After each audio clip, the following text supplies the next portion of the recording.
Hello everyone, welcome back. आज हम लोग एक बहुत ही इम्पॉर्टेंट एंड इंटरेस्टिंग चैप्टर पढ़ने वाले हैं। इम्पॉर्टेंट इसीलिए क्योंकि हम हमारी कंट्री के बारे में पढ़ने वाले हैं, और इंटरेस्टिंग इसीलिए क्योंकि हम जब हमारी कंट्री के बारे में फैक्ट्स जानेंगे, उसकी हिस्ट्री पॉलिटी के बारे में जानेंगे, तो वो अपने आप इंटरेस्टिंग होने वाला है। अच्छा, हम लोग इस चैप्टर पे हम लोगों ने डायरेक्टली जंप किया है बिकॉज ऑफ क्योंकि हम लोग अभी तक के पॉलिटी जो कंटेम्प्रेरी वर्ड उसके बारे में पढ़ रहे थे, हम वर्ड के बारे में पढ़ रहे थे। अब हम डायरेक्टली वर्ड को छोड़ करके अब हम हमारी कंट्री पे आ रहे हैं बिकॉज ऑफ हमारा जो सिलेबस है फॉर टर्म वन। तो टर्म वन के सिलेबस में जितने चैप्टर्स हैं हम लोग पहले उसे कवर कर रहे हैं, तो हमारे उसमें 3 to 4 चैप्टर्स ऑलमोस्ट हो चुके हैं, मे बी 3। और उसके बाद में जो नेक्स्ट चैप्टर है हमारा वो है जो पॉलिटी का पार्ट 2 है उसमें से। तो आज का हमारा चैप्टर है चैलेंजेस ऑफ नेशन बिल्डिंग। तो अभी तक के हम लोगों ने क्या देखा था? अभी तक के हम लोग पूरे वर्ल्ड में घूम रहे थे, अलग अलग चीज़ें देख रही थी। कैसे यूएस था, यूएसएसआर है, ये सारी जो कंट्रीज है ये कैसे डेवलप हो रही थी, कैसे अपने यहाँ की जो उनकी पॉलिटी थी वो चल रही थी। लेकिन अब हम हमारे इंडिया आ चुके हैं, है ना। अब हम किसके बारे में बात करने वाले हैं? अब सिर्फ हम हमारे इंडिया के बारे में बात करेंगे। बिकॉज इंडिया के बारे में बात करेंगे तो ये इंटरेस्टिंग और इम्पॉर्टेंट इसीलिए है क्योंकि हम लोग चीज़ों के बारे में नहीं जानते, जो एक्चुअल फैक्ट्स है, जो हमारे इंडिया के बारे में जो फैक्ट्स हैं हम उन चीज़ों को नहीं जानते हैं। हम 15 अगस्त 26 जनवरी सिर्फ इसलिए बनाते हैं क्योंकि हमें पता है इस दिन इंडिपेंडेंस डे है, इस दिन है ना रिपब्लिक डे है, that's why we are celebrating these days. तो इन चीज़ों के पीछे जो बहुत लंबी सी जो हिस्ट्री है, आज हम लोग मोस्ट ऑफ हिस्ट्री मतलब पॉलिटी तो पढ़ ही रहे हैं, पॉलिटी का तो चैप्टर है ही है ये। बट आज का जो हमारा जो चैप्टर होने वाला है, जो भी वीडियो होने वाला है, इसमें मोस्ट ऑफ हम लोग किसे कवर करने वाले हैं? हिस्ट्री। होप इस वीडियो में सारी चीज़ें, सारे फैक्ट्स कवर हो जाए, अदरवाइज हम इसका सेकेंड पार्ट लाएंगे जहाँ पे आगे की चीज़ें जो है वो कवर अप कराएंगे। अब इंडिया के बारे में मैंने कहा कि हम लोग इंडिया के बारे में पढ़ रहे हैं, तो चैप्टर का नाम ही है चैलेंजेस ऑफ नेशन बिल्ड। तो जो हमारा राष्ट्र बनने वाला था, जो हमारा नेशन बनने वाला था, उस वक्त हमारे पास में क्या क्या चैलेंजेस थे। तो हम लोग, जाहिर सी बात है, ये हम लोग कब के बारे में बात करेंगे? जब हमें आज़ादी मिल चुकी थी, हम फ्रीडम हमें मिल चुकी थी, मीन्स आफ्टर 1947 के बाद में हम बात करते हैं। अब तक की जो इंडिपेंडेंस डे की जो स्पीच होती है उसमें हम सिर्फ क्या बात करते हैं कि हमें 1947 को, 15 अगस्त 1947 को हमें आज़ादी मिली है। लेकिन क्या हम उसके पीछे का बहुत जो एक खूनी संघर्ष होता है उसे जानते हैं? बिल्कुल नहीं। तो आज हम उसी चीज़ों को जानने वाले हैं कि 15 अगस्त 1947 को ना सिर्फ हमें आज़ादी मिली, इस वक्त हम लोग जो है ब्रिटिशियर्स से लड़ के फ्री तो हुए थे, लेकिन हमारे देश के अंदर ऐसे बहुत सारे वाद विवाद शुरू हो गए थे। अब तक कि हमारा जो इंडिया था वो पूरी तरीके से किसके कंट्रोल में था? ब्रिटिशियर्स के पास में। अब वहाँ से जब हम लोगों ने इनसे छुटकारा पाया तो हमारे पास में, इसलिए पॉलिटी में है, मतलब यहाँ से इम्पोर्टेंट इसलिए क्योंकि यहाँ से हमारा हमारा संविधान, हमने हमारा जो संविधान है वो शुरू करते हैं। तो जब ब्रिटिशियर्स इंडिया को छोड़ के जाते हैं, वहाँ से जाते हैं, उसके बाद का जो भी हमारा नेशन डेवलप होता है, जो भी इसको चैलेंजेस फेस करने होते हैं, किस तरीके से हमारा नेशन डेवलप हो रहा है, तो ये सारी चीज़ें देखेंगे। अभी तक के हम 15 अगस्त के बारे में सिर्फ इतना जानते थे, हम अच्छी अच्छी बातें जानते थे कि हमने बस, हमें फ्रीडम मिल गई है, ये सारी। आज हम इसका जो सेकेंड पहलू है, जो दूसरा पहलू है, जो डार्क साइड है, वो देखने वाले हैं। तो चलिए स्टार्ट करते हैं। हम सभी को पता है कि हमें आज़ादी कब मिली थी? 15 अगस्त 1947, 15 अगस्त 1947 को। जब रात में 14 और 15 की जो रात होती है ना, जो 12 o'clock मिड नाइट वाला सेक्शन, तो उस वक्त क्या हुआ था? ब्रिटिशियर्स ने क्लियर कर दिया था कि आपको इस टाइम में हम अपने आप से मुक्त कर देंगे, आपको आज़ादी दे दी जाएगी।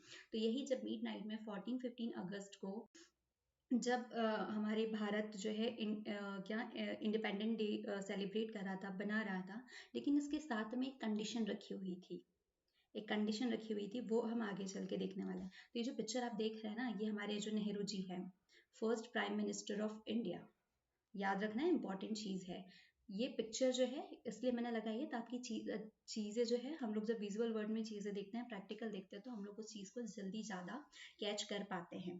तो जब 15 अगस्त को, हम 1947 को जब हमें आज़ादी मिलती है, तब हमारे मिनिस्टर है वहाँ पर एक स्पीच देते हैं, और उस स्पीच ट्रस्ट विद डेस्टिनी। और ये वाली जो ये जो वर्ड है, ये स्पीच जिसे कहा गया था, जो फेमस स्पीच हुई थी, ये शायद आपके वन लाइनर मार्क में क्वेश्चन पूछा जा सकता है। तो ये इम्पॉर्टेंट भी इसलिए है। और ये चैप्टर पढ़ाने का सिर्फ इसलिए इम्पॉर्टेंट नहीं है कि हमारा एक सिलेबस है और हमारे चैप्टर हमारे सिलेबस में एग्जाम में आने वाला है। इट इज़ इम्पॉर्टेंट बिकॉज ये हमारे इंडिया के बारे में हमें जानने की चीज़ मिल रही है। जब हमारे नेशन के बारे में, हम जिस जहाँ रह रहे हैं, एटलीस्ट हमें वहाँ के बारे में तो जानना इम्पॉर्टेंट है ही, है ना। क्योंकि जिस कंट्री में हम रह रहे हैं तो हमें उसका इतिहास, हमें उसकी हिस्ट्री पता होनी चाहिए। हमें पता होना चाहिए कि हमारी जो कंट्री, जिस कंडीशन में आज हम रह रहे हैं, मतलब जो फ्रीडम ऑफ स्पीच वगैरह जो भी चीज़ें हमें मिल रही है, आज हम एक दूसरे से कनेक्ट हो पा रहे हैं, तो ये किस वजह से मिली है और कितनी चुनौतियों का सामना हमारी कंट्री ने किया है हमें इस लेवल तक के पहुंचाने के लिए। आज की पॉलिटिक्स को छोड़ के, ठीक है, लेकिन उस वक्त जो भी संघर्ष में वातावरण था, हम उस चीज़ को देखते हुए चलते हैं। तो नेहरू जी ने जब 14 और 15 अगस्त को जब स्वतंत्रता मिलती है, हमें होता है, इंडिपेंडेंस होता है हमारी कंट्री में, तो वहाँ पे नेहरू जी जो है लाल किले पे एक स्पीच देते हैं, जिसे ट्रस्ट विद डेस्टिनी जो है इस नाम से कहा जाता है। और ये बहुत ही फेमस स्पीच हुई थी। और नेहरू जी कौन थे? हमारे फर्स्ट प्राइम मिनिस्टर, जो कि आज के डेट में कौन है? मोदी जी है। अब यहाँ पे जब हमारा जो देश है वो स्वतंत्र तो हो गया था, अब हमारे पास में क्या होता है, दो उद्देश्य हमारे साथ में आते हैं। मतलब जाहिर सी बात है कि जब हमने अपने आप को मुक्त किया तो हम हमारा आगे का जो गोल है वो सेट करते हुए जाते हैं। तो इसी तरीके से हमारी जो कंट्री थी, हमारा जो इंडिया है, उसके पास में दो गोल्स थे। हमारे जो महानेता पॉलिटिशियंस थे, उनके पास में पहला क्या था कि हमारी जो कंट्री है उसको डेमोक्रेटिक गवर्नमेंट मिलनी चाहिए। डेमोक्रेटिक मीन्स अभी तक के ब्रिटिशर्स के राज में चीजें चल रही थी, अब जो लोकतांत्रिक गणतंत्र है वो के द्वारा चुनी हुई, तो ये वाला होना चाहिए। Second, that the government will be run for good of all, particularly the poor and the socially disadvantage groups. अब बिकॉज गवर्नमेंट जो है वो हर किसी के लिए इक्वल होनी चाहिए, ये तो पॉइंट हमारे पास में रखा ही हुआ था। कैसे कि जो भी गरीब तबके के लोग हैं, हम सब लोग जानते हैं जी के टाइम से हम लोगों ने कई पिक्चर्स में देखा है, कई मूवीज में देखा हुआ है। और हाँ, एक इम्पॉर्टेंट बात ये, अभी तक के हमने जो हिस्ट्री से रिलेटेड जितनी भी पिक्चर्स देखी है, मूवीज देखी है, हम उसको यहाँ से रिलेट कर सकते हैं, क्योंकि हम हमारे मॉडर्न हिस्ट्री के बारे में बात कर रहे हैं और हमारे पास ऐसी बहुत सारी मूवीज बन चुकी है। इवन अभी तक की ऐसी बहुत सारी मूवीज आ रही है जो इन सारी चीज़ों को एक दूसरे से रिलेट करती है। और मैं फिर से हूँ, ये चैप्टर बहुत इंपॉर्टेंट है, सिर्फ इसलिए नहीं कि हमें इसे एग्जाम में लिखना है, इसलिए भी इम्पॉर्टेंट है क्योंकि ये हमारी लाइफ से जुड़ा उस वक्त नहीं थे। हमें पता होना चाहिए कि हम जिस कंट्री में हैं उसने क्या क्या फेस किया है। ओके, देन हमारे पास दो गोल्स थे। एक तो एक लोकतांत्रिक, एक डेमोक्रेटिक गवर्नमेंट क्रिएट करना, मतलब वहाँ पे जहाँ पे जो जनता है, जनता के लिए काम कर रही हो अभी तक, है ना। अपने खुद के स्वार्थ वहाँ पे साधने के लिए कोई भी चीज़ नहीं होती है। तो फॉर पीपल जो है जितनी भी है वो सब, इसके लिए लोकतंत्र सरकार होनी चाहिए। दूसरा ये कि जो गवर्नमेंट है वो ऐसी, क्योंकि बात वही कर रहे हैं कि लोकतंत्र होनी चाहिए। लोकतंत्र मीन्स डेमोक्रेटिक की जो पब्लिक के लिए एक सर्कल हो, सिस्टम हो।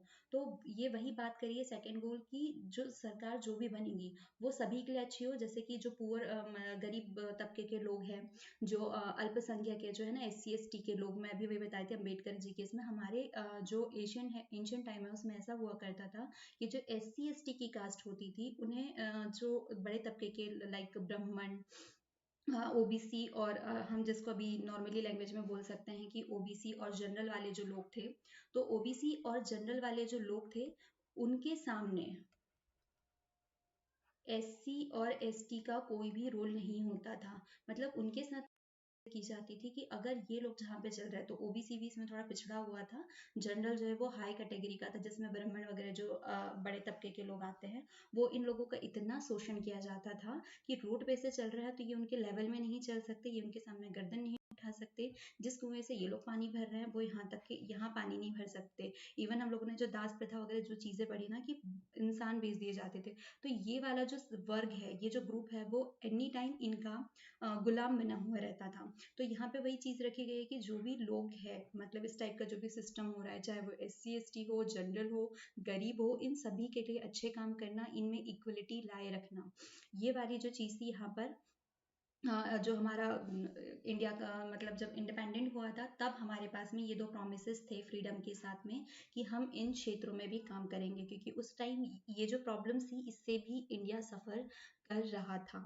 अब इंडिया सफ़र कर रहा था तो अब इतना तो ज़्यादा क्या है वो चीज़ कोई भी इजी नहीं होती है, कोई भी चीज़ जो है इतनी ज़्यादा इजी नहीं होती है। कोई भी चीज़ पाने के लिए उसमें बहुत ज़्यादा चीज़ें जो है उसको फेस करना होता है। India was born in very difficult circumstances. अब जो इंडिया होता है वो बहुत ही ज़्यादा जो प्रॉब्लम्स है उसके साथ में क्या होता है बनता है, उसके साथ में इतने सारे चैलेंजेस आ जाते हैं कि जैसे ही इंडिया बना मतलब उसको क्या मिला, इंडिया को फ्रीडम तो मिल गई। हाँ, ये उस टाइम का टाइम्स ऑफ इंडिया का ये न्यूज़पेपर भी मैंने यहाँ पर लगाया, ये हम देख सकते हैं कि कैसे हमारा जो ब्रिटिशियर्स ने यहाँ पे इसको छोड़ करके गए थे। लेकिन जब हमारे पास में इंडिया बनता है तो मैंने आपसे पहले बात की थी कि हम यहाँ पे दो साइड्स देखेंगे। हमारी जो फ्रीडम फाइट है उसके हम दो पहलुओं को देखने वाले हैं। दो पहलू कौन कौन से, एक तो हमारा एक अच्छा साइड होता है, एक वाइट साइड होता है जो कि अच्छा ब्राइट वाला होता है, और second one is dark side. एक तरफ जहाँ पे हमें आज़ादी मिल चुकी थी, मतलब 14 और 15 की नाइट जो है हमें मिल चुकी थी। लेकिन इसी के साथ में एक और चीज़ होती है, बहुत सारे मतलब मैं यही ये बात हो रही है ना कि yet through that uncompleted independence did not make our leaders lose sight of multiple challenges that face the new nation. अब नया नेशन की कंट्री बनने वाली है तो वहाँ पे बहुत सारी जो चीज़ें हैं उसको फेस करनी ही होंगी, और हम इस चैप्टर में वो सारी जितनी भी चैलेंजेस आ रहे हैं, जितनी भी प्रॉब्लम्स क्रिएट होने वाली है, वो सारी चीज़ें हम इस चैप्टर में पढ़ने वाले हैं। कि जब 14-15 की रात में एक बात तो क्लियर होगी, दो साइड्स हमें देखने हैं। तो ब्राइट साइड तो अभी तक के हम लोग देखते ही आ रहे हैं, तो डार्क साइड आज हम लोग सारा देखेंगे कि कितने सारे चैलेंजेस जो है वो हमारी कंट्री ने झेले जब 1947 में हमें फ्रीडम मिल गई। क्योंकि जब फ्रीडम मिलती है तो वहाँ बहुत ज़्यादा वायलेंस भी हो रहा था, डिस्प्लेसमेंट भी बहुत सारी चीज़ें थी, तो वो सारी चीज़ें जो है सिचुएशंस जो है वो देखते हैं हम। It was in this situation the independent India started on it's journey achieve several objectives. Okay, तो वही स्टार्ट करते हैं। अब independent India phase three kind of challenges. अब जो इंडिया है तो उसके पास में मेन तीन चैलेंजेस जो है वो सामने आते हैं। कौन कौन से? The first and immediate challenge was to shape a nation that was united yet accommodative of the diversity in our society. अब सबसे बड़ा जो चैलेंज था, पहले तो हम लोग क्या करें, पहले वो चीज़ें देख लेते हैं कि हमारे पास जब हमारे पास एक कहते हैं ना कि एक हमें घर बनाने के लिए दे दिया जाता है, हमें घर बना रहे हैं, और जब वो हम घर को खड़ा करते हैं तो हमारे सामने कई चैलेंज आते हैं। मतलब मैं एक एग्जांपल के साथ में बता रही हूँ कि मुझे घर बनाना है तो मेरे पास में बहुत सारे कैसे कि मुझे यहाँ पे फंडिंग करनी है, मुझे इसके लिए प्लॉट लेना है, मुझे सारी चीज़ें अरेंज करनी है, जो जो इस चीज़ को बनाने वाले हैं वो सारी चीज़ें अरेंज करनी है। तो ऐसे ही हमारे पास में जो चैलेंजेस आते हैं इंडिया के पास में, मतलब इन्हें एक तरीके से एक प्लॉट दे दिया गया है कि ये आपका जो एरिया है ये आपका इंडिया है और आप इसके ऊपर काम करने वाले हो। हमने जो मैप है शुरू में देखा था उसमें इंडिया वाला, तो अब जो इंडिया का मैप जो आज तक के हम देखते हैं ना, आई लव माई कंट्री के साथ में हर इंडिपेंडेंस डे पे भारत माता की तस्वीर के सामने, तो वो जो मैप है वो कैसे मिला, तो उसकी जर्नी आज हम लोग यहाँ पे स्टार्ट करते हैं ना, कि उस मैप तक के जो फाइनल मैप है उस तक पहुँचने के लिए हमने जो जर्नी की है, जो हमारे एल्डर्स ने की है, तो वहाँ तक के हम लोग जाते हैं। तो सबसे पहला जो चैलेंज था वो हमारे पास में क्या था कि जो नेशन था, जो हमारा देश था, उसको एक यूनिटी में बांध रखना, कि जितने भी फैमिली मेम्बर्स है, क्योंकि देश में क्या हो रहा था कि मतलब सारे अलग अलग पार्ट्स में डिवाइडेड थे। क्योंकि अभी जो मैप है, अभी हम लोग आगे और चीज़ें देखेंगे, तो हमारे पास में सबसे बड़ा जो क्या था मेन मुद्दा कि पूरा जो नेशन है उसे हम एक साथ में बांध रखे, एक यूनाइटेड करके रख सके हमारी सोसाइटी जो है। और उस कंडीशन में जहाँ पे हमारे यहाँ पर जो जो हमारा देश है उसमें बहुत सारी विभिन्नताएं हैं। जब हम हमारा आज मैप देखते हैं वहाँ पे इतनी जो स्टेट्स है, हर स्टेट का अपना एक अलग अलग रिचुअल होता है, वहाँ की अलग अलग लैंग्वेजेस है, मतलब इतनी आपसी भिन्नताएं हैं यहाँ पे कि पूरी जो हमारा नेशन है हम इसमें जब जाके देखते हैं तो हमारे यहाँ पर क्या हो रहा है कि इतनी सारी विभिन्नताएं हैं इस देश में। Sorry, it's not correct one.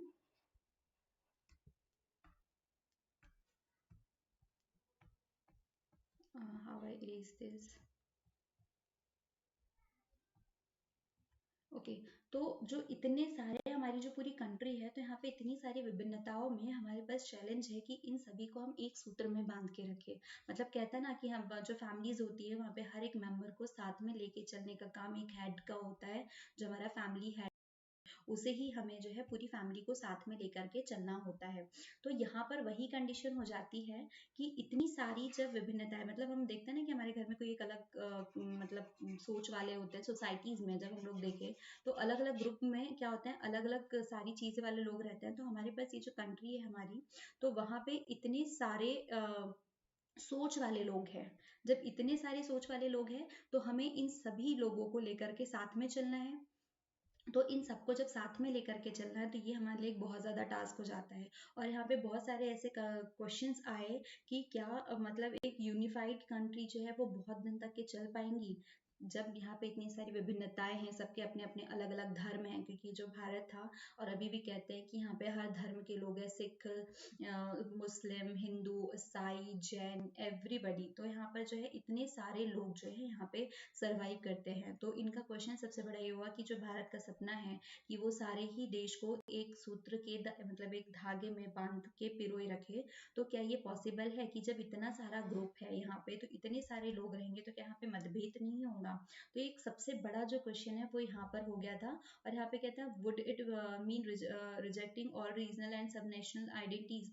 अब यहाँ पे सबकी अपनी अपनी रीजनल आइडेंटिटीज थी, तो क्या ये सभी को हटा सकता था।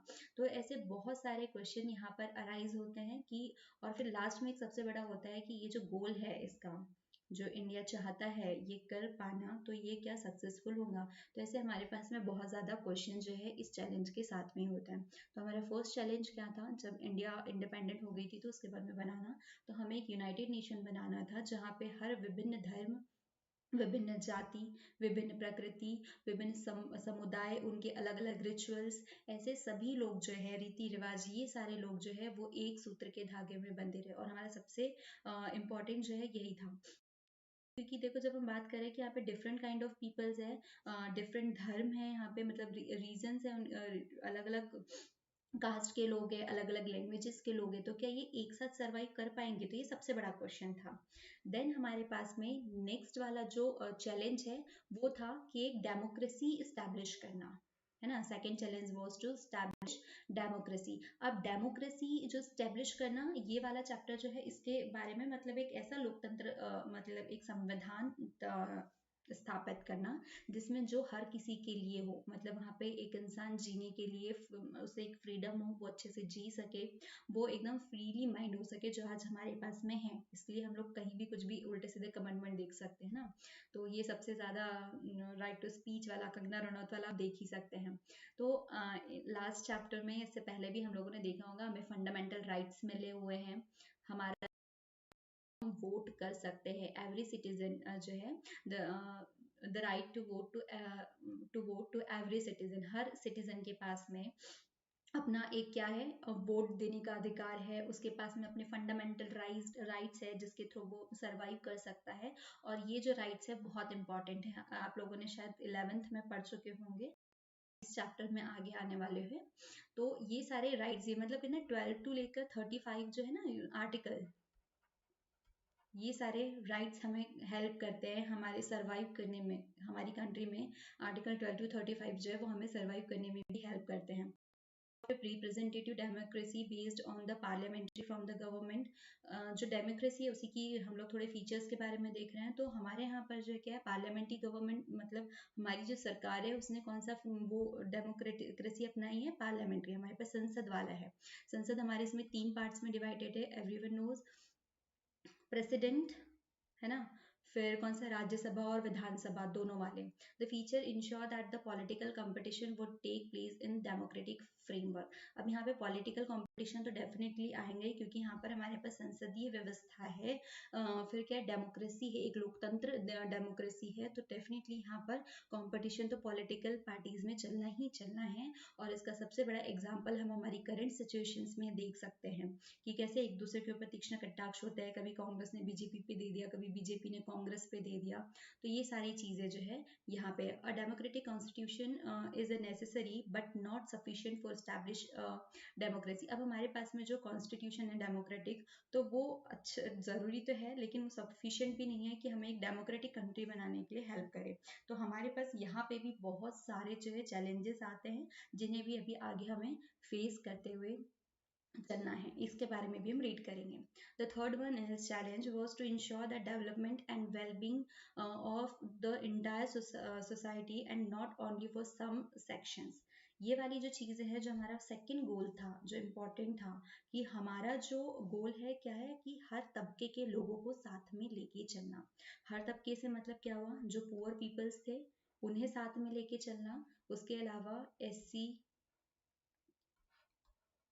ST OBC, इन सारे ही लोगों के लिए इक्वली काम करना। क्योंकि हमारा जो कॉन्स्टिट्यूशन है वो डेली मतलब क्लियरली बात करता है, आर्टिकल 17 आप जाकर के रिपीट करके देख लेंगे, यहाँ पर जो छुआछूत वाली ये सारी चीजें जो है वो है ही नहीं। तो पूरी जो इक्वलिटी होनी चाहिए, पूरा जो सभी लोग हैं उनके सभी के साथ में एक इक्वलिटी लेके चलेंगे, ना कि किसी एक स्पेशल सेक्शन जो है लाइक जनरल वाला जो पहले हुआ करता था, तो उसके साथ ही कोई स्पेशल मतलब ट्रीटमेंट नहीं दिया जाएगा, सभी के लिए इक्वली काम करेंगे। The constitution clearly laid down the principle of equality and special protection to society socially disadvantage group and religion and cultural communities. वही बात, the Constitution is also set out in the directive principle of state policy, the welfare goals that democratic politics politics must achieve.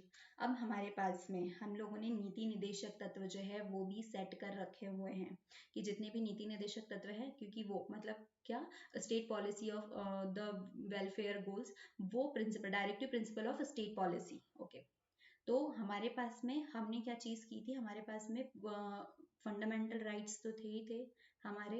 अब उन्होंने कुछ ऐसे rules भी set करके रखे हैं जो हमें हमारे कंट्री के लिए करने चाहिए। क्योंकि हमारे पास में क्या पार्लियामेंट्री सिस्टम है, जिसकी गवर्नमेंट आएंगी वो काम करेगा।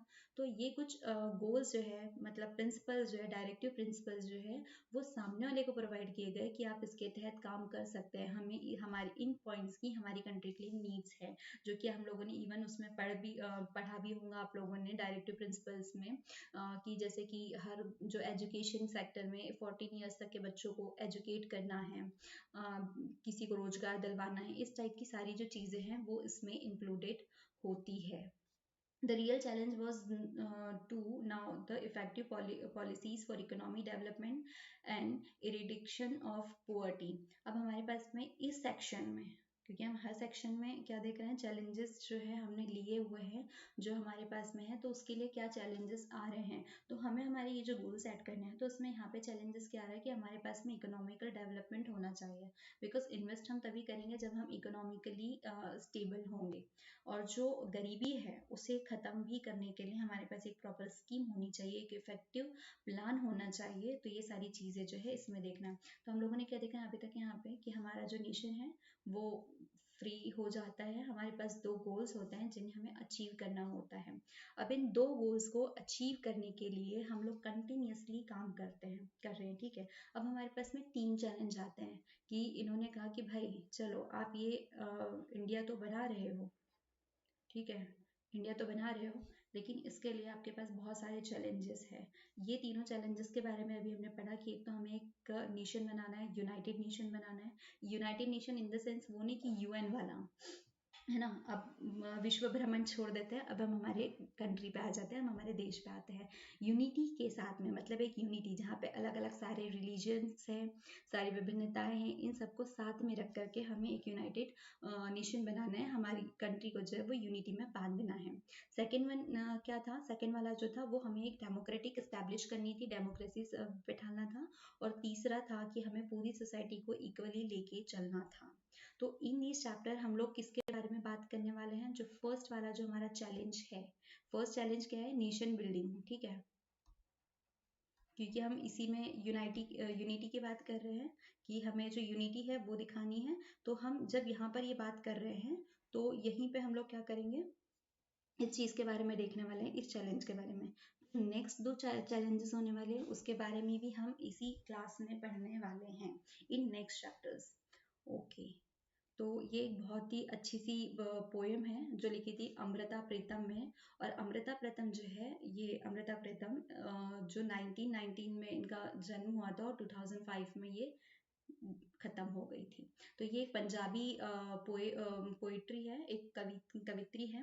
तो इन्होंने एक पोयम लिखी थी उस टाइम की कंडीशन को देखते हुए, क्योंकि उस टाइम जो कंडीशंस थी, मैंने बताया एक डार्क साइड भी चल रहा था हमारे पास में, क्योंकि जब हमें नेशन बिल्ड करने में बहुत प्रॉब्लम आ रही है तो हम समझ सकते हैं कि वहाँ पे हमारे पास में एक डार्क साइड जो है वो चल रहा है। तो इस पोयम को मैं लास्ट के लिए सेव करके रखती हूँ, क्योंकि अभी मैं इसे एक्सप्लेन करूँगी तो हमें इतना समझ में नहीं आने वाला है। तो अब हमारा चैलेंज है, फर्स्ट उसको स्टार्ट करते हैं। देखो, अभी हम लोगों ने क्या बात की थी कि मिडनाइट 14 एंड 15 अगस्त को हमें फ्रीडम मिली थी। 14 और 15 की अगस्त की जो रात है उसको हमें फ्रीडम मिली थी। ब्रिटिशर्स ने कहा था ये जो डेट फाइनल की गई है तो इस तारीख को हम आपको स्वतंत्र कर देंगे, लेकिन इसके साथ में एक कंडीशन रखी हुई थी। और यहाँ पे कौन चीज़ आती है, यहाँ पे क्रिएट होता है मुस्लिम लीग। और मुस्लिम लीग कहता है कि अच्छा, यहाँ पे जो मैं अभी तक के डार्क और ब्राइट साइड के बारे में बात करी थी वो अब यहीं से शुरू होता है। वो जो चैप्टर है वो अब हम यहाँ से शुरू करते हैं, जो मैंने स्टेटमेंट दिया था उसके बारे में। 14 और 15 अगस्त की रात में अब हमें क्या हुआ था, स्वतंत्रता तो मिल गई, इंडिपेंडेंट कंट्री हो गई हमारी। तो पूरे इंडिया में जहाँ पे बहुत ज़्यादा सेलिब्रेशन किया जा रहा था, क्यों? क्योंकि हम ब्रिटिशर्स से फ्री हो चुके थे। लेकिन हमारी जो असली लड़ाई है वो अब शुरू हो गई थी, क्योंकि अभी तक के तो हम दूसरों से लड़ रहे थे, अभी तक हम अंग्रेजों से लड़ रहे थे। लेकिन हुआ था कि अभी तक के हमारी कंट्री में जो है, अभी तक के हिंदू और मुस्लिम में, क्योंकि पहले तो इंडिया में हिंदू ही थे, तो अब क्या हुआ था कि जब मुगल आए तो ये सारे जो बाहर के लोग आते, तो इंडिया जो है, इंडिया के जो लोग हैं वो अभी तक के मुस्लिमों के साथ में तालमेल बैठाना सीख चुके थे। उनकी जो अंडरस्टैंडिंग हो चुकी थी, आस पड़ोसी बन चुके थे, एक दूसरे के भाई बहन बन चुके थे, मित्र फ्रेंड्स बन चुके थे। मतलब हर तरीके से जो मुस्लिम और हिंदू है ये आपस में अपने रिश्तों को बनाए रखे थे, हैबिचुअल हो गए थे एक दूसरे के साथ में रहना। तो इन्हें किसी भी तरीके की कोई प्रॉब्लम नहीं थी। अब बात जो शुरू होती है, इवन आप शायद मॉडर्न हिस्ट्री में इसे पढ़ चुके होंगे, प्रीवियस चैप्टर्स में हिस्ट्री के सेक्शन में आप इसे पढ़ चुके होंगे, जो मैं चीज़ें बता रही हूँ। बिकॉज आज का जो पॉलिटी है वो मोस्ट ऑफ 80% इवन हिस्ट्री का ही पोर्शन आने वाला है। तो जब 14 और 15 अगस्त के टाइम में क्या होता है कि हाँ, मैंने क्या पहले सॉरी, जब ये दोनों आपस में, जो दोनों समुदाय थे, हिंदू मुस्लिम सिख ईसाई, ये वाले जो एक्स्ट्रा वाले थे और जो मुस्लिम था, तो ये लोग आपस में अपने आप में जो है तालमेल बनाना शुरू कर देते हैं। तो इंटरफेरेंस किसका होता है? ब्रिटिशियर्स का। और ये क्या करते हैं, हमारे इंडिया से जो हमारे जो हिंदू है और मुस्लिम है, इन दोनों के बीच में एक वॉल क्रिएट कर लेते हैं। वॉल वो वाली नहीं कि जो हम लोगों ने उस वक्त बर्लिन वॉल बैठा ली थी, वो वॉल नहीं। ये वॉल जो है एक तरीके की कोल्ड वॉर थी, मतलब एक दूसरे में भेदभाव शुरू करना, एक दूसरे को भड़काना, ये सारी चीजें जो है इनमें शुरू हो जाती है। और इसी से एक लीग बनता है जो होता है मुस्लिम लीग। ठीक है, मुस्लिम लीग को इस कदर भड़काया जाता है, या यही कह सकते हैं हम लोग। तो यहाँ पे क्या होता है कि मुस्लिम लीग अपनी एक डिमांड रख देती है। अच्छा, हम ये वाला जो चैप्टर पूरा पढ़ रहे हैं क्या है, पार्टीशन। तो कैसे पार्टीशन होता है वो देख रहे हैं अभी हम लोग। तो मुस्लिम लीग के साथ में क्या होता है, ये जब हमारा इंडिया जो है वो फ्री नहीं हुआ था, तब तक की उस टाइम की कंडीशन है कि हमारा जो इंडिया, जब 1947 के टाइम जो हमारा इंडिया था, ठीक है, 1947 के पहले का, सॉरी, ये हमारा पूरा इंडिया था, जितना मैं अंडरलाइन कर रही हूँ दैट्स आवर इंडिया। ठीक है, यहाँ से ये पूरा जो पोर्शन है इसमें आता था, और इधर से इधर भी। मतलब पहले, अभी तक के हम लोग इंडिया में कौन सी बात पढ़ रहे हैं, अभी तक के हम लोग इंडिया में सिर्फ यहाँ तक का पोर्शन देखते हैं, ये। ठीक है, इसको क्लियर। लेकिन ये जो मैंने इधर साइड से जो इस साइड से जो रेड वाली ये जो लाइन की है, ये भी पहले हमारा हिंदुस्तान ही हुआ करता था और ये इंडिया ही है। तो अब मैंने बताया था मुस्लिम लीग जो है वो बन जाता है 14-15 अगस्त की रात में। तो मुस्लिम लीग जो है पार्टीशन की वो एक कंडीशन रखता है कि इंडिया जो है उसको ब्रिटिशर से तो आज़ादी मिलेगी, लेकिन जो अपने आप को अलग करना चाहता है वो अपने आप को अलग भी कर सकता है। तो यही कंडीशन सामने आती है। तो मुस्लिम लीग जो है वो अपने आप को चीज़ें रखते हैं, वैसे कि हालांकि हमारे यहाँ पर क्या होता है कि हमारे यहाँ के लोग इसको सपोर्ट नहीं करते हैं, इवन बड़े बड़े जो पॉलिटिशियंस होते हैं वो भी सपोर्ट नहीं करते हैं। लेकिन मुस्लिम लीग जो है वो टू नेशन थ्योरी को रखते हैं कि भाई हमें तो चाहिए ही चाहिए। India consist of not one but two people, Hindus and Muslim. तो यहाँ पे जो मुस्लिम लीग है वो दो लोगों के इसमें रखते हैं कि भाई हमारे जो हिंदू हिंदू है वो आपको हमें अलग कर दीजिए, मतलब सॉरी मुस्लिम मुस्लिम अलग कर दीजिए और हिंदू हिंदू अलग कर दीजिए। इस बात के लिए इंडिया कहीं से कहीं तक एग्री नहीं था। अब मुस्लिम इसलिए एग्री हो चुके थे, मुस्लिम ने अपने ग्रुप की अलग डिमांड इसलिए कर दी थी क्योंकि यहाँ पे इंटरफेरेंस था किसका, ब्रिटिशियर्स का। ब्रिटिशियर्स ने इन्हें भड़का रखा हुआ था कि भाई तुम अलग हो जाओ, क्योंकि एक पूरा जो है एक यूनाइटेड नेशन जो चाहता था भारत, वो नहीं देना चाहते थे। तो इसके साथ में इन्होंने जब 14-15 को जब इन्हें एक बॉन्ड दे दिया था, एक घोषणा की थी, तो उसके साथ में ये भी कहा था कि भारत में जितना हमने क्षेत्र पे अधिकार किया था, जो हमारे कब्जे में था, वो तो आपको मिल जाएगा, लेकिन जो लोग अलग होना चाहते हैं वो अपना एक अलग संविधान बना सकते हैं, वो एक अलग अपनी राज्य की सीमा बना सकते हैं। तो तब क्या होता है कि जो मुस्लिम है तो उन्होंने अपने एक सेपरेट कंट्री के बारे में बात की, अपने मुस्लिमों की एक सेपरेट कंट्री के बारे में। तो कांग्रेस जो है वो उसके अपोजिट था, जो ये थ्योरी थी टू नेशन थ्योरी की, तो कांग्रेस जो है टोटली इसके अपोजिट था। लेकिन फिर भी क्या होता है कि उनका जो डिमांड था पाकिस्तान की, वो कहता है कि स्वतंत्रता तो लो लेकिन अब हमें अपने आप से भी अलग कर दो, कि आप एक पाकिस्तान जो है उसको फ्री कर दो और आप अपने हिंदू में अलग रह लो। तो यहाँ पे ना जो मेरे बचपन का एक डाउट था, मैं वो आपसे शेयर करती हूँ कि मुझे बचपन में ऐसा लगता था कि हमारा जो स्वतंत्रता दिवस है, जो इंडिपेंडेंस डे है, वो हम इसलिए सेलिब्रेट करते हैं क्योंकि हमारे पास जो है वो पाकिस्तान, ये पाकिस्तान ब्रिटिशर्स थे, इनसे हमें फ्रीडम मिली थी। ठीक है, तो ये कन्फ्यूजन जो मुझे था, मैं इसलिए स्पेशली उसे क्लियर कर रही हूँ कि कोई और मेरे जैसे हो तो अपने आप को सुधार ले, अपनी मिस्टेक को। तो पाकिस्तान भी जो है वो हमारा ही पार्ट था। तो यहाँ पे जितने भी मुस्लिम मुस्लिम भी पूरे नहीं, हम वो नहीं कह सकते कि पूरा जो मुस्लिम है वो पूरा ही इसमें इंटरफेयर था। तो इसमें से कुछ मुस्लिम जो थे, जो मुस्लिम लीग में इन्वॉल्व थे, जो मुस्लिम लीग वाले थे, वो ये चाहते थे कि उन्होंने अपनी एक पाकिस्तान की अलग डिमांड की हुई थी और वो कह रहे थे कि आप पार्टीशन करो, आप स्वतंत्रता लो और हमारा जो पाकिस्तान है वो अलग कर दो। तो जो division of Britishers into India and Pakistan, okay that's okay. तो जितना पाकिस्तान ने डिमांड की थी वो चाहते थे कि अलग कर दो। तो the several political development in the political competition between the Congress and Muslim league. अब यहाँ पे दो समुदाय थे, एक तो कांग्रेस जो है वो फेवर में नहीं था कि टू नेशन थ्योरी के ऊपर काम किया जाए, और मुस्लिम जो थे, मुस्लिम लीग जो थे, वो अड़े हुए थे कि भाई हमें हमारा एक नेशन अलग से चाहिए। वो मतलब कह रहे हैं कि मुझे तो चाहिए। अब जो प्रोसेस है, अब इन्होंने, मुस्लिम लीग ने तो डिमांड कर दी कि हमें एक पाकिस्तान अलग चाहिए, तो अब इनके बीच में जो पार्टीशन है वो कैसे किया जाए, कि कितने लोगों को हम पाकिस्तान भेजें और कितने लोगों को इंडिया में रखें। तो जो इंडिया है वो दो पार्ट्स में डिवाइड हो जाता है, first one is India and second one is Pakistan. ये रीजन अब समझ में आया कि पाकिस्तान और इंडिया का जब मैच चलता है तो इंडिया की जनता पाकिस्तान की जनता क्यों इतनी एक्साइटेड हो जाती है। तो बस यहीं से वो कहानी जो है शुरू होती है। हालांकि हम लोग ये एक दूसरे के में बात नहीं जानते हैं कि भाई हमारा ही हिस्सा है, ना वो लोग ये समझते हैं ना हम समझते हैं कि हम एक दूसरे के हिस्सा थे, एक दूसरे की हिस्ट्री थे, हम लोगों ने कई दिन साथ में गुजारे थे। लेकिन आज ये दोनों दूसरे के कट्टर दुश्मन बन बैठे हुए हैं ना। अभी इंडिया हारी थी मैच में तो मातम छा गया था। It was decided to follow the principle of religious majorities. अब यहाँ पे जब पाकिस्तान और इंडिया का पाकिस्तान और इंडिया में जब डिवाइडेशन होता है, जब पार्टीशन होता है, तो यहाँ पे जो है वो रिलीजियस मेजोरिटी को फॉलो किया जाता है। मतलब जो जाति का, जो धर्म का आधार था उसको रखते हैं कि जितने भी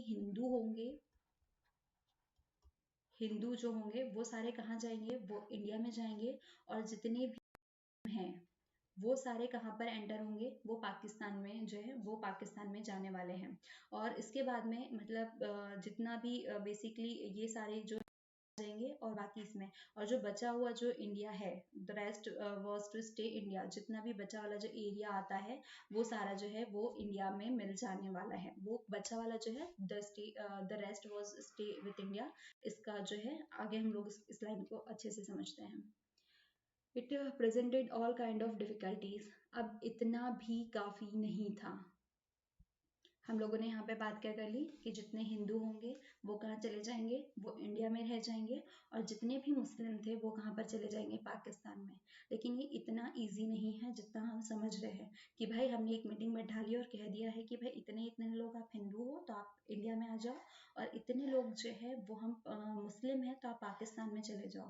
बिकॉज हम जानते हैं हमारा जो इंडिया है, पूरे इंडिया में ही हर जगह कोई कोई फैला हुआ है, मतलब हर जगह सभी लोग जो है वो फैले हुए हैं। कैसे कि कहीं पे मुस्लिम रह रहे हिंदू, क्योंकि यहाँ पे अभी तक के कोई भेदभाव देखा नहीं गया था, मतलब जातिगत नहीं देखा गया था। ये बात अलग है, SC ST OBC के साथ में हमने बहुत अत्याचार किए हैं। तो यहाँ पे पूरे इंडिया में ही अलग अलग जो है मुस्लिम मेजोरिटीज जो है वो अलग अलग फैली हुई थी। First, there was no single belt of Muslim majority areas in British India. अब जो ब्रिटिश इंडिया था, मतलब जितना भी इंडिया था, क्योंकि ब्रिटिशर्स ने क्या कहा था कि जो हमारा हमारा जो क्षेत्र है जो हमने इंडिया में छोड़ा हुआ है वो आपको जिसमें मिलाना है वो मिला ले, मतलब उसमें मुस्लिम हो गए तो निकल जाए। तो इस बेल्ट में अभी तक के कोई भी मुस्लिम नहीं था।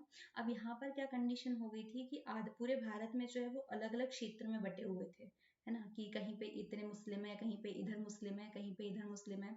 तो अब हमारे पास में एक सिचुएशन आती है कि मोस्ट ऑफ जो मुस्लिम पार्टीज है वो एक कहाँ पर बैठी हुई थी, एक इस साइड थी, ठीक है, एक वेस्ट साइड में थी, मतलब इंडिया के वेस्टर्न साइड में एक मुस्लिम, यहाँ पर सबसे ज्यादा मुस्लिम थे, और दूसरा जो मुस्लिम था वो यहाँ पर ईस्ट में था, इंडिया के ईस्ट में जो है यहाँ पर भी मुस्लिम बैठे हुए थे।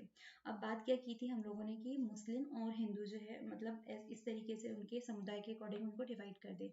तो अब क्या करे भाई, आधा तो हिस्सा यहाँ पर है और आधा हिस्सा यहाँ पे है, तो हम इन लोगों को डायरेक्टली उठा करके तो निकाल नहीं सकते। तो अब क्या किया जाए, और क्योंकि बीच में तो पूरा इंडिया, आधा इंडिया भी आ रहा है, तो यहाँ पर ये चीज की गई कि ये जो वेस्टर्न वाला था तो उसको पाकिस्तान घोषित कर दिया, और ये वाला जो एरिया है जो कि आज हम बांग्लादेश के नाम से जानते हैं, तो ये बांग्लादेश जो है वेस्ट बंगाल वो बन गया, सॉरी बांग्लादेश, सॉरी।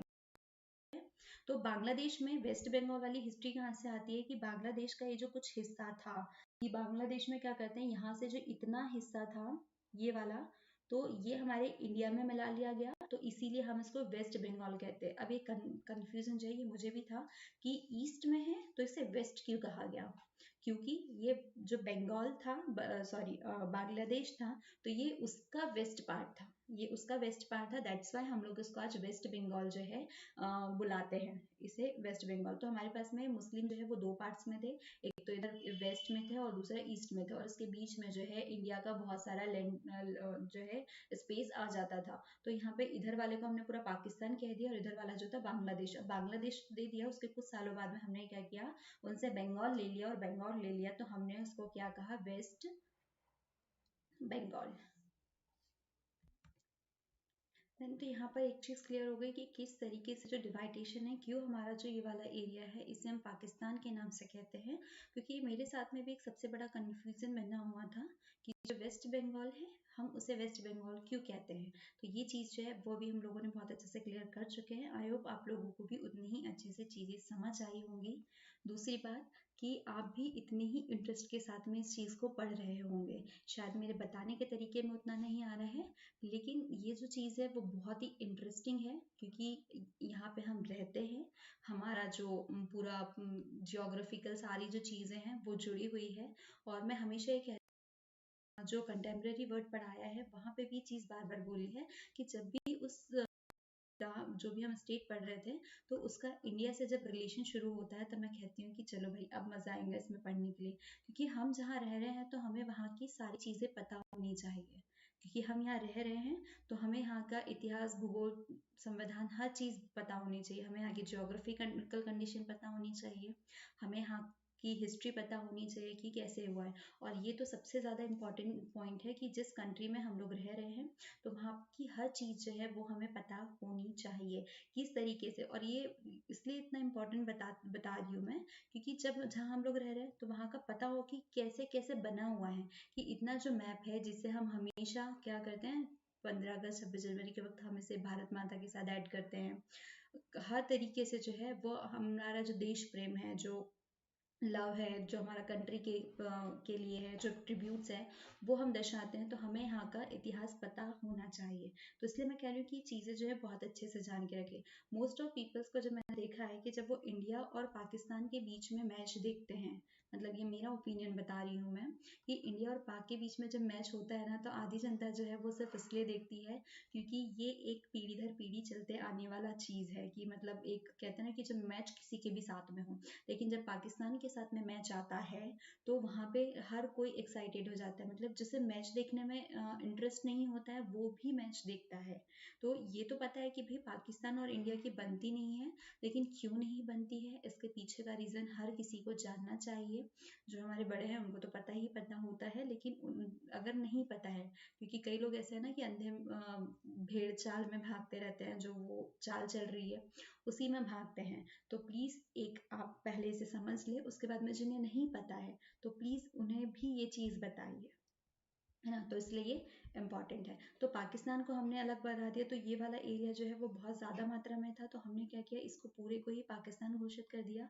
और यहाँ पे ये वाला जो एरिया था, तो इसे हमने क्या कह दिया, इसे हमने बांग्लादेश नाम दे दिया। अब बांग्लादेश के साथ में क्या होता है, कुछ टाइम के बाद में हम उसका एक हिस्सा ले लेते हैं, जिसे हम हमारा क्या बंगाल बनाते हैं, बांग्लादेश टू बंगाल बनाते हैं। बिकॉज ये वेस्टर्न साइड ऑफ बांग्लादेश है, तो इसलिए हम इसे वेस्ट बंगाल के नाम से जानते हैं। तो ये एक सबसे बड़ी डिफिकल्टीज थी कि जब हमारा नेशन बना रहे थे उस बीच में, सॉरी, जब पार्टीशन हो रहा था, क्योंकि पार्टीशन करना इतना इजी नहीं है जितना हम सोचते हैं कि भाई 1947 में पार्टीशन हो गया है।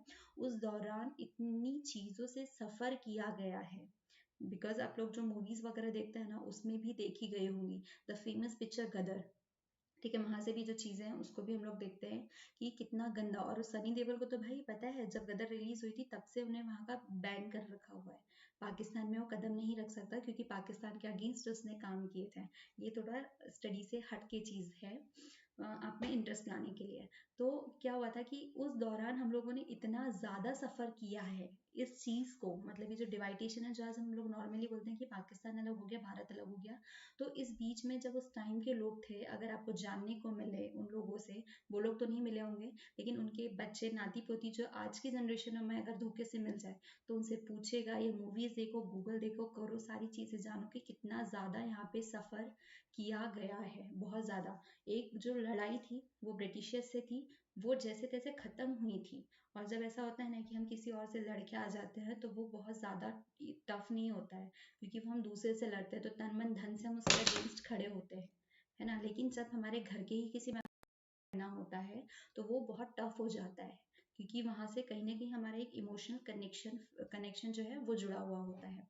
अब दूसरी जो डिफिकल्टी आती है इंडिया और पाकिस्तान के पार्टीशन में, जब डिवाइड होता है, तो वहाँ पे होता है कि जो मुस्लिम मेजोरिटी होती है वो खुद नहीं चाहती कि हमारा जो डिवाइड हो, मतलब जो कंट्री है वो डिवाइड हो, सॉरी, जो पार्टीशन हो रहा है वो हो। क्योंकि वो खुद क्यों नहीं चाह रही है, क्योंकि उसमें से कई लोग जो है वो अपने कंट्री के प्रति उनका जो प्रेम है वो अलग ही है। ऐसे खान अब्दुल गफ्फार थे जो चाहते ही नहीं थे कि ये जो पार्टीशन हो ये हो, मतलब वो दो जो टू नेशन थ्योरी है उसे चाहते ही नहीं थे, वो पूरी तरह सपोर्ट ही नहीं करते थे, क्योंकि उन्हें अपने देश से प्रेम था। वो इसे हम लोग क्या कहते हैं, मतलब फॉन्टेनर जो गांधी है उसे क्या, मतलब उन्हें इसकी संज्ञा दी गई हुई है। तो वो चाहते ही नहीं थे कि ऐसा कुछ हो, लेकिन क्या होता है, इनकी जो बात है इनको इग्नोर कर दिया जाता है, और बाद में क्या किया जाता है, पाकिस्तान जो है उसको मर्ज कर दिया जाता है।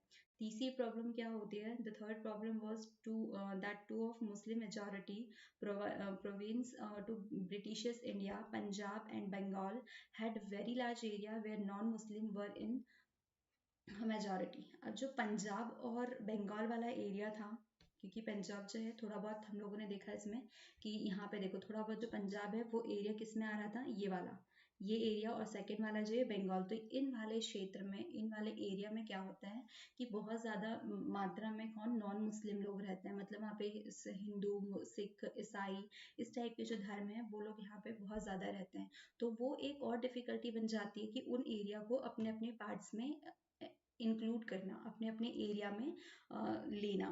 Eventually it was decided that those two provision would be by propagated according to the religious majority at the district or even lower level. The decision could not be made by the midnight 12 और 14 अगस्त.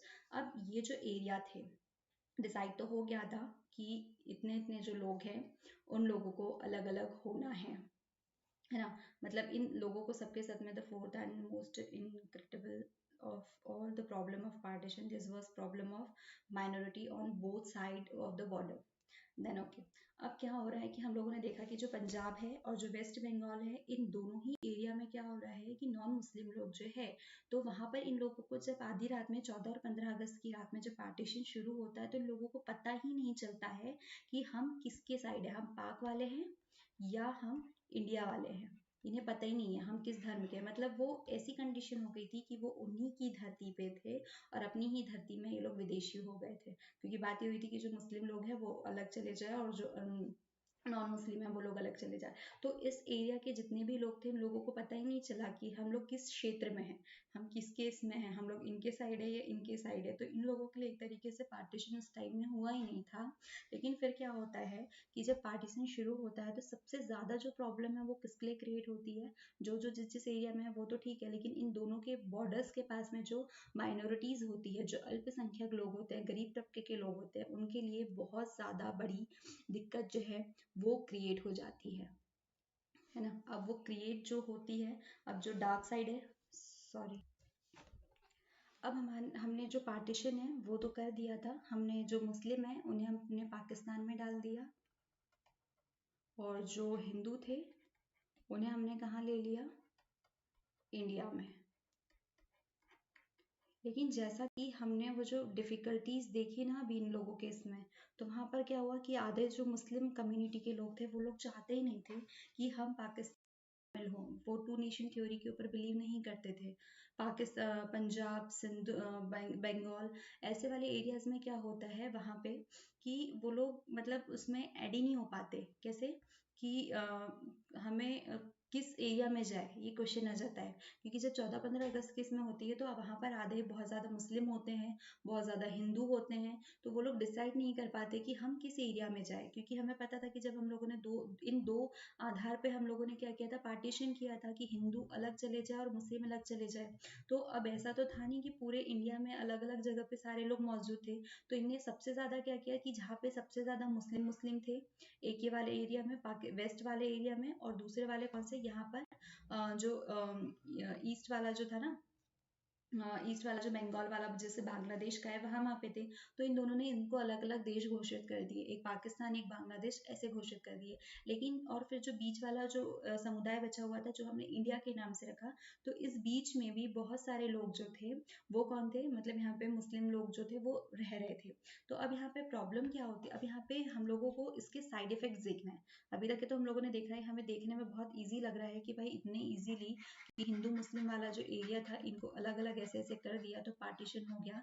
लेकिन ये एक बहुत ही भयानक तस्वीर है जो होती है, जो घटना जो है वो, पाकिस्तान अलग अलग तो हो गए थे, और मैंने आपको शुरू में ही बताया था कि ब्रिटिशर्स से तो हमने मुक्ति पा ली थी, लेकिन हमारे अंदर ही ब्रिटिशर्स जो है वो इस तरीके की मतलब हरकतें कर गए थे कि उन्होंने हमें अपने ही लोगों के बीच में जो है जंग छिड़वा दी.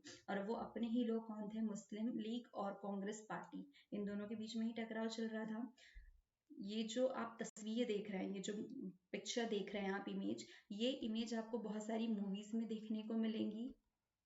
आप हिस्ट्री में जाएंगे तब ये बहुत सारे विद्रोह के तौर पे आपको देखने को मिलेगा, और बहुत सारे. लेकिन बस यहाँ पे फर्क ये है कि अब ये हमारे कंट्री कंट्री वाले लोग ही आपस में फाइट कर रहे हैं, आपस में लड़ रहे हैं. अब ये जो तस्वीर है ये सिर्फ एक बहुत ही सिंपल सी खतरनाक सी तस्वीर तो लगा ही नहीं है, लेकिन ये बहुत फिर भी है कि क्या होता है कि जब दो अलग अलग लोग डिवाइड हो जाते हैं, तो अभी मैंने लास्ट में बताया कि सबसे ज़्यादा जो प्रॉब्लम है वो माइनॉरिटीज़ पे आ जाती है. जो अल्पसंख्यक लोग होते हैं उनके ऊपर सबसे बड़ा तूफान आ जाता है, क्योंकि उन्हें इधर के लोग भी जो उनके अगेंस्ट वाले जो समुदाय वाले थे, हिंदू है तो मुस्लिम लोग उनके ऊपर अत्याचार कर रहे थे, और अगर वो मुस्लिम है तो उनके ऊपर कौन अत्याचार कर रहा था, हिंदू. यहाँ पे एक स्टेटमेंट दिया हुआ है ये वाला।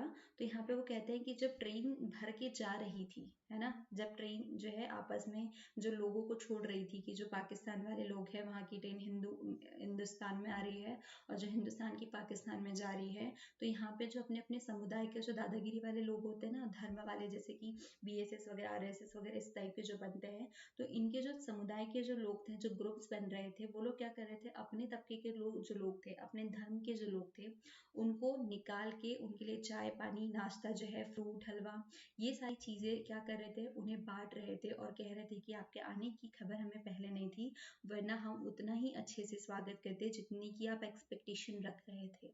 ये सिर्फ उनके लिए था जो उनके समुदाय के थे, उनके ग्रुप के थे, है ना, उनके रिलीजन के थे। अगर वो हिंदू के हैं तो वो हिंदुओं के लिए था, अगर वो मुस्लिम के हैं तो वो मुस्लिमों के लिए था।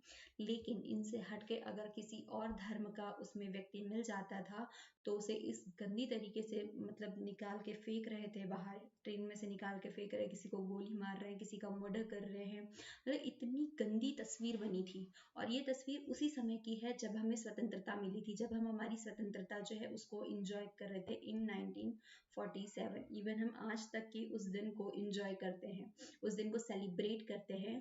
और ये सारी तस्वीरें भी उसी समय की है। एक तरीके के तरफ जहाँ हम लोग तिरंगा लहराता हुआ देखते हैं, वहीं दूसरे साइड में इस तरीके का खून खराबा और ये जो गंदी सी तस्वीर है, उस चीज़ को भी फेस करना होता है। तो यही हमारा डार्क साइड था, जिसकी अभी तक के हम लोग बात कर रहे थे।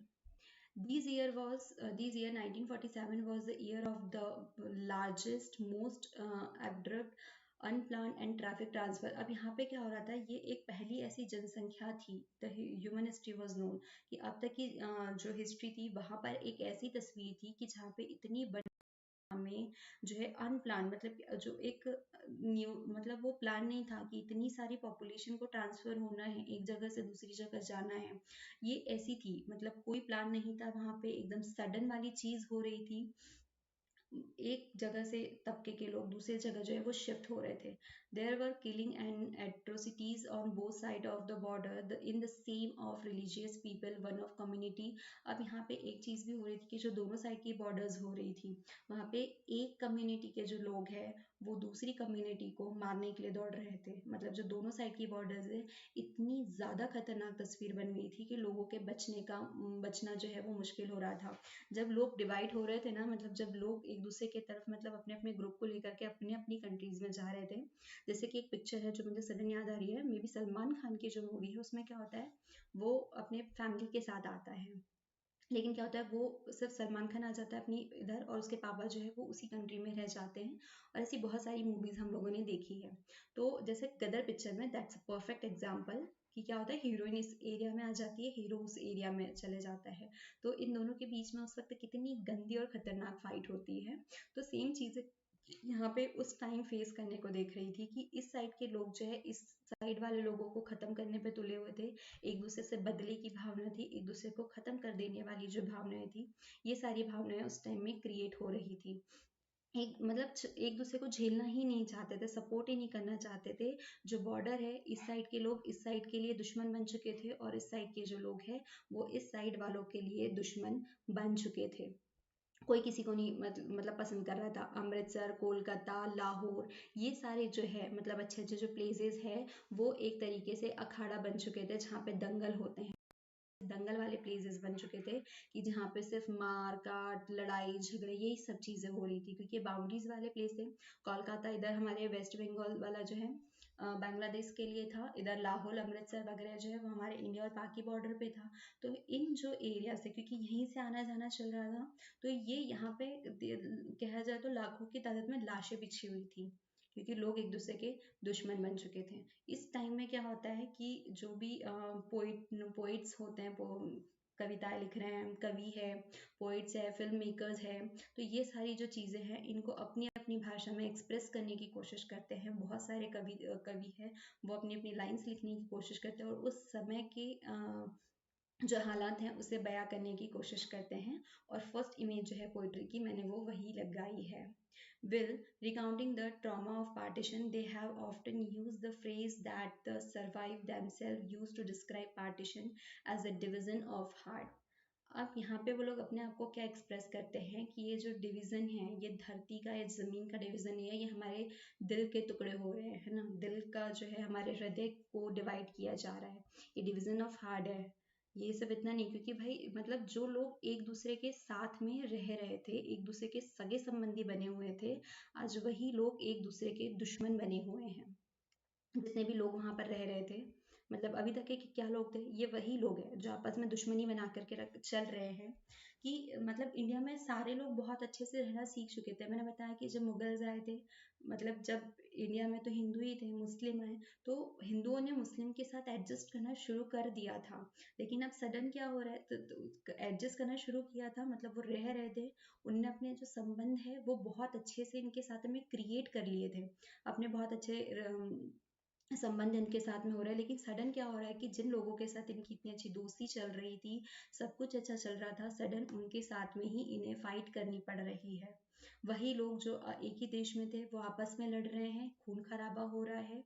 इनका जो एरिया है वो एक दंगा का प्लेस बन चुका है, तलवारें चल रही है, एक ग्रुप के लोग दूसरे ग्रुप के लोगों को तलवारों से मार रहे हैं, खत्म कर रहे हैं, बस पता चलना चाहिए कि आप इस समुदाय के हो, इस ग्रुप के हो। और यहाँ पे तक कि ये कंडीशंस भी हुई थी कि किसी अगर मुस्लिमों को बचाने के लिए या हिंदुओं को बचाने के लिए जो अच्छे अच्छे लोग थे, जिनका बिहेव बहुत अच्छा था, मतलब जो कल्चरल व्यक्ति थे, उन्होंने इन लोगों को छुपा के भी रखा अपने अपने घर में। इन्होंने अपने आप को उन लोगों को बचाने के लिए और चुपके चोरी छुपके उनकी जो रिलेटिव्स है उनका पता करके इनको दूसरे ग्रुप साइड में भेजा भी। The leader of the Indian national struggle did not believe in two nation theory. अब जितने भी इंडिया के जितने भी लीडर्स थे वो लोग तो बिलीव कर ही नहीं रहे थे टू नेशन थ्योरी पे, वो लोग आपस में बांधे रखना चाहते थे। And yet the partition on religious basis had taken place. Did they make India a Hindu nation automatically? अब यहाँ पे क्या चीजें हो रही थी कि मतलब सारे जो लोग हैं वो एक दूसरे को साथ में लेकर के तो चलना नहीं चाहते थे। अब जो हिंदू है वो लोग मतलब मुस्लिम लीग क्या कर रहा था, अपना एक मुस्लिम नेशन बनाने की कोशिश कर रहा था। कि मुस्लिम ने क्या किया कि वो बहुत अच्छे से अपना एक मुस्लिम नेशन बनाने की कोशिश कर रहा था। तो ऐसे ही जिस तरीके से मतलब ये जो उग्रवादी जो नेता थे यहाँ पे, वैसे ही कुछ नेता जो है वो हिंदूज में भी थे कि भाई तुम अपना नेशन इतना अच्छा बनाने की कोशिश करो तो हम भी हमारा नेशन जो है वो बहुत अच्छा बनाना चाहते थे। तो क्या इस टाइम में हमारा जो इंडिया है वो एक हिंदू नेशन पूरी तरीके से कम्प्लीटली बन पाएगा? तो एक क्वेश्चन जो है वो शुरू होता है। After large-scale migration of Muslim to newly created Pakistan, the Muslim population in India accounted for 12% of total population in 1951. अब क्या होता है कि पूरे ही जितने भी मुस्लिम लोग हैं, इन्होंने तो अपना पाकिस्तान बना लिया, इन्होंने तो डंके की चोट पे कहा कि हमें अपना देश अलग दे दो, हम अपना अलग ही संविधान, हमारा अलग ही कॉन्स्टिट्यूशन बनाना चाहते हैं। लेकिन उसके बाद में भी 47 में तो हमको फ्रीडम मिल गई थी, 47 में पार्टीशन हो गया था। 1951 तक के 12% जो पीपल्स है, मुस्लिम वाली जो आबादी है वो इंडिया में रह रही होती है। और इन करंट सिचुएशन अभी भी हमारी कंट्री में मुस्लिम अभी भी है जिनके साथ हम बहुत अच्छे से रह रहे हैं। How would the government of India treat its Muslim citizen and other religion minorities? अब जो इंडिया है वो यहाँ के मुस्लिम सिटीजन्स को कैसे ट्रीट करने वाली है, जो अलग दूसरे माइनॉरिटीज है, सिख, क्रिश्चियन, जैन, बुद्धि, पारसी, इन सबको कैसे ट्रीट करने वाली है? तो the partition had already created several conflict between the two communities. अब इन्हें ऑलरेडी इन दोनों कम्युनिटीज के बीच में एक दीवार तो खड़ी कर ही दी हुई है। The competing political interest behind these conflict, the Muslim League was formed to protect the interest of Muslim in colonial India. अब यहाँ पे मैंने अभी वही चीज़ें बताई कि मुस्लिम लीग जो है वो टोटली अपने आप को, अपनी जो माइनॉरिटीज़ है, अपना जो मुस्लिम वाला जो समुदाय है उसको प्रोटेक्ट करना चाहता था। जो नया फॉर्म इंडिया बन रहा है तो वो अपने आप को क्या कर रहा है, सिर्फ प्रोटेक्ट करने की कोशिश कर रहा था। It was forefront of demand of a separate Muslim nation. Similarly, there were organizations which were trying to organize the Hindus in order to turn India into a Hindu nation. Similarly वही चीज़ बताई कि जो मुस्लिम है वो चाहता था कि अपना एक अलग ही नेशन हो, मुस्लिम नेशन हो, विच इज़ कॉल्ड पाकिस्तान। और इसी तरीके से ऐसे बहुत सारे ग्रुप्स थे, ऑर्गेनाइजेशंस थे लाइक हिंदू के, क्योंकि वो चाहते थे कि इंडिया को हिंदू नेशन में कन्वर्ट किया जाए। शायद योगी जी इसी पे काम कर रहे हैं अभी। ओके, अब इतना सारी जो खिचड़ी है वो तो चल रही है। अब हमें पता है कि जो लीडर्स हैं वो लोग नहीं चाहते थे कि इंडिया जो है वो टू नेशन थ्योरी के ऊपर डिवाइड हो। 2 नेशंस में डिवाइड हो जाए। अब यहाँ पे सबसे बड़ा जो रोल है हमारे महात्मा गांधी जी, ठीक है, गांधी जी राष्ट्रपिता। अब गांधी जी जो हैं ये तो पहले से ही क्या है, खिलाफ थे कि जो हमारा भारत है वो 2 भागों में डिवाइड हो, मतलब पूरा हिंदुस्तान है वो हिंदुस्तान और पाकिस्तान, भारत और इंडिया के बीच में जो है वो डिवाइड हो जाए, ये बिल्कुल ही नहीं चाहते थे। तो जब 15 अगस्त 1947 को जब हमें आज़ादी मिलती है, जहाँ पे जवाहरलाल नेहरू जो है आज़ादी का भाषण दे रहे होते हैं जो बहुत ज़्यादा फेमस होता है, तो वहाँ पे जो गांधी जी है वो इसके टोटल अगेंस्ट होते हैं। उन्होंने अभी तक के जो इंडिपेंडेंस की पार्टी है उसको इंजॉय ही नहीं किया था, जो सेलिब्रेशन है उसे वो इंजॉय ही नहीं करते हैं। क्यों? क्योंकि वो इसके अगेंस्ट है, क्योंकि उन्हें पता था कि यहाँ पर सेलिब्रेशन इंडिपेंडेंस डे का चल रहा है लेकिन हमारे देश में पार्टीशन भी हो रहा है जिसके वो खिलाफ थे, क्योंकि वो चाहते थे कि अभी तक के हमने ब्रिटिशर्स से जो हमारा देश पाने की जो कोशिश की है, क्योंकि एक तरीके से पार्टीशन हो जाएगा तो डायरेक्टली और इनडायरेक्टली ब्रिटिशर्स ही जीत रहे हैं, क्योंकि वो जाते जाते भी हमारे देश के 2 हिस्से करके जा रहे हैं। ये क्वेश्चन सबसे बड़ा है जो हर मतलब बहुत कम सोचा जाता है, क्योंकि कहीं ना कहीं ब्रिटिशर्स जीत चुके हैं, क्योंकि वो जा तो रहे हैं लेकिन उसने क्या किया, हमारे यहाँ पे हमारा जो इंडिया था इंडिपेंडेंट के साथ में उसने हमारे इंडिया को 2 ग्रुप्स में डिवाइड करके भी गया। तो गांधी जी इसके टोटल अगेंस्ट थे। गांधी जी चाहते थे जिस मार्ग पे मैं अभी तक के चला हूँ, मैंने लोगों को चलाया है सत्य और अहिंसा के मार्ग के ऊपर, और आज जो देश के लोग हैं वो किस तरीके से हिंसक हो रहे हैं, एक दूसरे को मार रहे हैं, जो आपस में साथ में प्रेम से रह करके जिन्होंने अपनी आज़ादी की लड़ाई लड़ी थी वही लोग आज आपस में लड़ रहे हैं, एक दूसरे को मारने के ऊपर दौड़े हुए हैं, है ना, एक दूसरे को खत्म करने के लिए, एक दूसरे के समुदाय को खत्म करने पे तुले हुए हो, और धोखे से जो एक दूसरे की बाउंड्री क्रॉस करके रह रहे हैं तो उन्हें तो टोटली खत्म ही कर देना चाहते थे।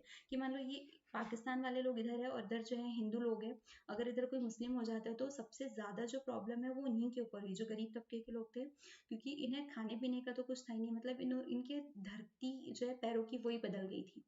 खुशी तो स्वतंत्रता की थी नहीं, क्योंकि इनके साथ में जो हो रहा था इनकी वो घर छीन लिया गया जहाँ पे बरसों से रह रहे थे।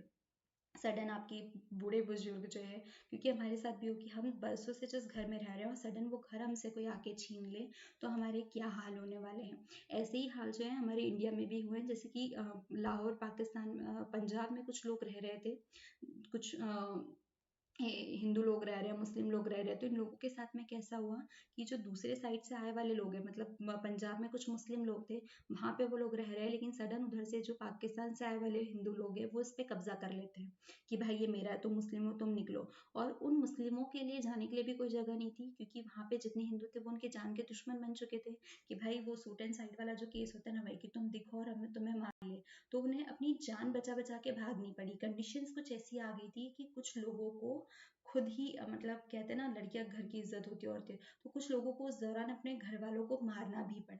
कई लोग, किसी के पेरेंट्स किधर चले गए, किसी के बच्चे किधर चले गए, तो ये सारी कंडीशंस भी जो है इस दौरान क्रिएट हुई है। तो ये सबसे ज्यादा डार्केस्ट साइड है हमारे इंडिया का, कि भाई उस टाइम में भी हमने इतना जो है स्ट्रगल वो फेस किया है, इतनी ज्यादा प्रॉब्लम जो है वो फेस की है। अब गांधी जी जो है वो टोटली अगेंस्ट थे, वो नहीं चाहते थे कि सत्य और अहिंसा के मार्ग लोग इस तरीके से रोड पे उतरे। वो नहीं चाहते थे कि जिन लोगों को मैंने आपस में प्रेम के धागे में बांध रखा था वो लोग अलग हो जाए। तो इसी तरीके से जो गांधी जी है वो कहें Kolkata in the area which were torn by gruesome riots between Hindus and Muslim. अब उस वक्त कहाँ पर थे, कोलकाता में थे, जब हिंदू और मुस्लिम के बीच में इतनी सारी जो प्रॉब्लम्स है वो हो रहा है। तो अब गांधी जी जो है इन दोनों के बीच में, हिंदू और मुस्लिम के बीच में जो जितने भी आंदोलन वगैरह हो रहा है तो उसको कम कराने के लिए जाते हैं, वो कम करने की कोशिश करते हैं। अब गांधी जी क्या करते हैं, कोलकाता में जो कंडीशन है उसको कम करने के लिए वो अपना एक उपवास रखते हैं, मतलब अनशन शुरू कर देते हैं कि जो जितना भी आंदोलन वगैरह चल रहे हैं उसको कम करने के लिए वो अनशन पे बैठ जाते हैं कि मैं तब तक के खाना नहीं खाऊंगा। ये वाली चीज़ जब आ जाती है तो ये कहीं ना कहीं बहुत ज़्यादा हेल्पफुल रहती है। तो कंडीशन जो है वो कोलकाता में बहुत ज़्यादा इम्प्रूव होती है, और वहाँ पे क्या होता है कि वहाँ धीरे धीरे जो है स्वतंत्रता का जो इंडिपेंडेंस का सेलिब्रेशन है वो शुरू हो जाता है। लोग सड़कों पे बहुत अच्छे से प्रेयर्स करते हैं, गांधी जी की मीटिंग्स होती है, बहुत भीड़ भीड़ होती है। तो जो क्राउड था कोलकाता में भी, तो जहाँ पे बहुत दंगे प्रसाद हो रहे थे, तो वो क्राउड जो है वो किस किस में कन्वर्ट हो जाता है, वो सेलिब्रेशन में कन्वर्ट हो जाता है आज़ादी के। मतलब जो दंगे प्रसाद हुए थे पार्टीशन के, वो कन्वर्ट किस में हो रहा है, आज़ादी के सेलिब्रेशन में हो रहा है। लेकिन ये जो कंडीशन है, अब क्या लगा नेताओं को, अभी तक क्या लग रहा था कि जो चीज़ें हैं वो मतलब के कंट्रोल हो जाएंगी, कहीं ना कहीं आपस में उन चीज़ों को हम लोग कंट्रोल कर लेंगे, चीज़ें कंट्रोल होंगी। बट ऐसा नहीं हुआ था, जो चीज़ें थी वो कंट्रोल से बाहर जा रही थी, तो चीज़ें कंट्रोल नहीं हो रही थी। तो ये वाली जो चीज़ें हैं वो कुछ टाइम तक के चली, लेकिन उसके बाद में क्या होता है, फिर से चीज़ें फिर से शुरू हो जाती है। और फिर गांधी जी जो है वो डबल से क्या करते हैं, डबल से हड़ताल पे, भूख हड़ताल पे बैठते हैं। डबल से कब, हाँ, भूख हड़ताल पे बैठे। The next month Gandhi ji move to large scale violence had इनकरप्ट। अब दिल्ली में भी बहुत बड़े लेवल पे वायलेंस हो रहा था, बहुत ज्यादा लड़ाई झगड़े हो रहे थे। With all this in undertook war turn out in his fast in January 1948। अब उनका जो 1948 में वो फिर से क्या करते हैं, फास्ट करते हैं। और यहाँ पे भी क्या होता है, जिस तरीके से कोलकाता में उनके उपवास का जो उन्होंने फास्ट रखा था वो मतलब सक्सेस होता है, वैसे ही उसके इफेक्ट जो है वो कहाँ पर मिलते हैं, दिल्ली में भी मिलते हैं। Communal tension and violence reduce. अब जितने भी टेंशन हो रहे थे, जो आतंकी हमले वगैरह हो रहे थे, वो सॉरी आतंकी नहीं, जो मुस्लिम और हिंदू के में जो फाइट्स हो रही थी, सॉरी फॉर माय वर्ड्स, तो इन दोनों के बीच में क्या होते हैं, चीज़ें जो है वो ठीक हो रही थी। Muslim of Delhi and surrounding area could safely return to their homes. अब जितने भी मुस्लिम इधर उधर फैले हुए थे वो सेफली अपने अपने घर जा रहे थे। और जो the government of India agree to give Pakistan its. अब पाकिस्तान, यहाँ की गवर्नमेंट भी पाकिस्तान की जो शर्तें थी उसके लिए रेडी थी, ये सारी चीज़ें हो रही थी। लेकिन गांधी जी ने ये जो सारी चीज़ें की थी भाई, उपवास, ये सारी चीज़ों को कंट्रोल में लाया, तो ये हर कोई इससे खुश नहीं था, है ना, हर कोई इससे खुश नहीं था। कहीं ना कहीं कुछ लोग कह रहे थे कि गांधी जी इसके जिम्मेवार है कि उन्होंने पार्टीशन को रुकाया, क्योंकि हर कोई, जो हिंदू लोग हैं, जो कांग्रेस वाले लोग हैं, मतलब कांग्रेस के कुछ लोग चाहते थे कि पार्टीशन नहीं हो, लेकिन कुछ जो हिंदू प्रेमी लोग थे, जो हिंदू धर्म के प्रेमी थे, वो चाहते थे कि हमें हमारा जो नेशन है वो हिंदू नेशन चाहिए, जैसा पहले था वैसे ही हमारा जो हिंदू राष्ट्रवादी देश चाहिए। मुस्लिम कह रहे थे कि हमें जो मुस्लिम देश है वो चाहिए, ऐसे करके। और गांधी जी क्या कर रहे थे, दोनों के बीच में एक तालमेल बैठाने की कोशिश कर रहे थे, तो ये हर किसी को पसंद नहीं आ रहा था। और ऐसे ही एक व्यक्ति थे नाथुराम गोडसे। यस, नाथुराम गोडसे, वही जिन्होंने 30 जनवरी 1948 को जब उनकी प्रार्थना सभा हो रही थी, जब उनका मीटिंग चल रही थी गांधी जी की, तो एकदम सडन आते हैं, उनके ऊपर गोली चलाते हैं दिल्ली में, और वहीं गांधी जी जो है उनकी डेथ हो जाती है। बस यहीं पे उनकी सत्य, अहिंसा और जो भी चीज़ें वगैरह, जो उनका शांति प्रिय माहौल था चलाने का, जो इनकी सारी जो चीज़ें हैं वो सब यहाँ पर ख़त्म हो जाती है।